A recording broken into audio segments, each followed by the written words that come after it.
Among the few 3D platformers I've bothered to play, Rooftops and Alleys is a thrilling series of agility puzzles that tests reflexes, intuition, accuracy, and above all, speed. My favorite 3D platformer of all time is difficult to beat. In fact, many may argue my second favorite 3D platformer is even harder to beat. But this indie title remains among my favorites, granting players the unique opportunity to race on two legs instead of 4 tires. Opening the tutorial, I anticipated controls would be either seamlessly smooth or irretrievably Byzantine. In reality, as unique as they were far from beyond comprehension. Hold the right trigger to sprint, hold the left trigger to climb or vault, and press face buttons to jump or perform many distinct tricks. I didn't attempt any of the first map's challenges for at least 20 minutes, during which I continued to familiarize myself with the mechanics as well as gravity's impact on my character. Besides, I was happy to move around aimlessly for a while. All 6 areas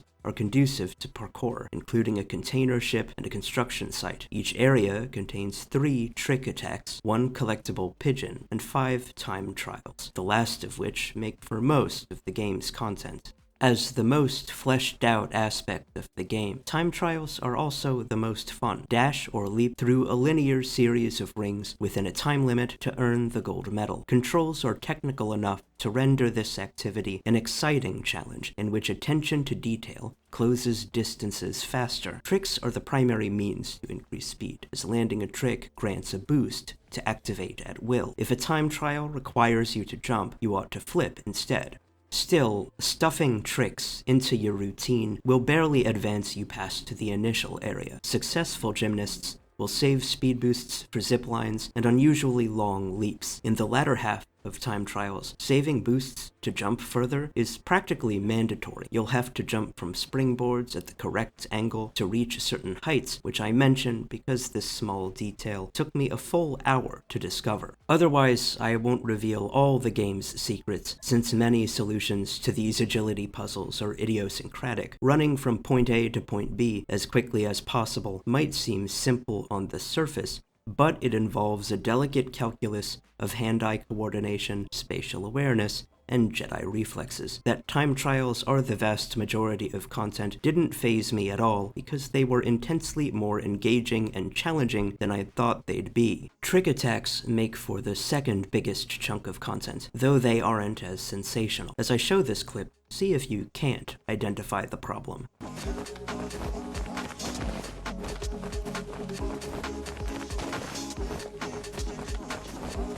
Not only is spamming cartwheels among many ways to complete this challenge, but it's also the best way. For every trick attack I completed, I owed my success to massive chains of cartwheels. The truer challenge, if any, was to uncover how to spam cartwheels in a limited, uneven space. Beyond an improvement to trick attacks, I would have preferred more time trials. The last activity to address, collectibles. Each area contains a pigeon. If you find the pigeon, you can transform into it as immediately as a vampire becomes a bat. This enables you to enjoy a more complete view of the map, as well as easier access to the rest of the level's challenges. As you rack up medals from time trials and trick attacks to which pigeons guide you, you'll earn feathers with which to purchase new clothing, among other accessories. For the most part, your android's clothing will resemble that of normal parkour artists. You can't exactly dress up like Batman, so most of your fit will boil down to color scheme, over which you have complete control at the start of the game. Ultimately, the completionist in me prevailed, such that I earned all 300 feathers to unlock the final outfit in the game.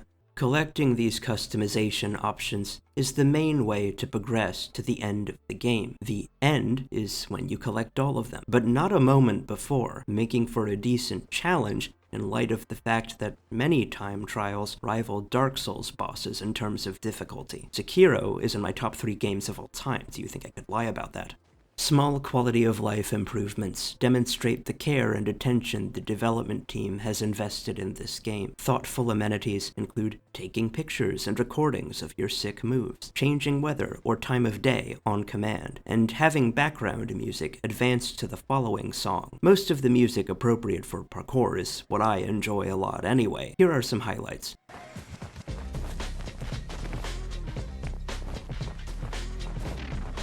This first song gives East Coast vibes, maybe Logic or Biggie. That said, it is kind of generic.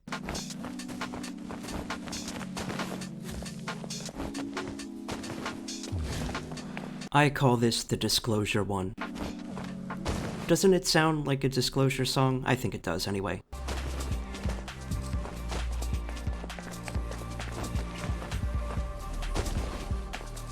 I'm drawing a blank for this one, but it definitely sounds like a smooth liquid drum and bass track, if not a vibing one. I expected a few drum and bass songs from this game, and there were.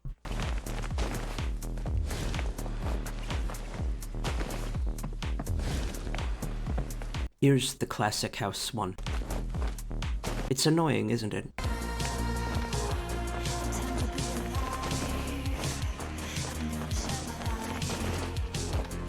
I always feel like vibing drum and bass songs with female vocalists in the background are for 24-year-old men who have posters of naked women in their rooms. Not my favorite. Back to Liquid. Finally, the game features a nauseatingly unplayable first-person mode, but I have to admit it looks kind of cool. This is a sample.